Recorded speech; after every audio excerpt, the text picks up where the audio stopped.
Hi friends.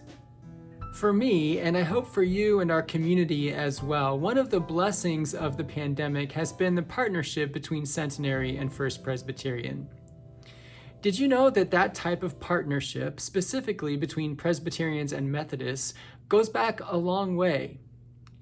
Back in the early 19th century, Methodists and Presbyterians and Baptists held camp meetings. Camp meetings were worship services that lasted several days and were led cooperatively by pastors from those three denominations. And people from all around the region would come, some out of faith, some out of curiosity, and some to get out of the daily grind of frontier life. Because travel was difficult and accommodations sparse, people camped around the central meeting place, thus the name camp meeting. Methodists continued the camp meeting tradition well into the 1900s, and many of those became cottage communities. A couple that you might be familiar with are the Lancaster Campground in Lancaster, Ohio, and Lakeside on Lake Erie.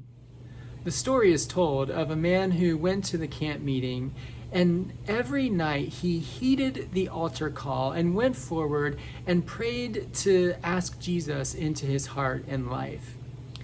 And every night before he left the meeting, the devil came to him and convinced him that because he didn't feel any different, it must not be true that he had been consecrated to God. This happened night after night until finally one evening the man brought a stake and a mallet with him.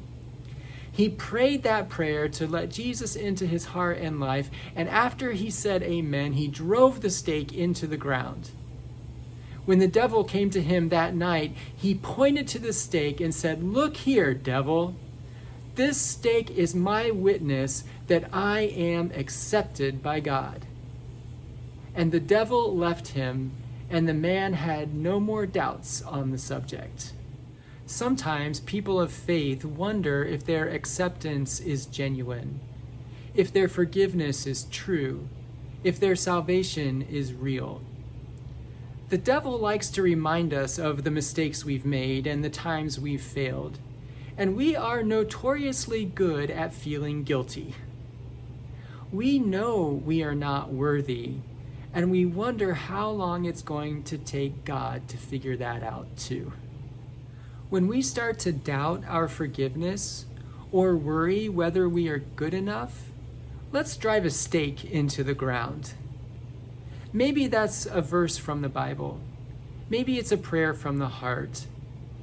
Maybe it's the day that we accepted Jesus into our life. Maybe it's a moment of clarity or inspiration or insight.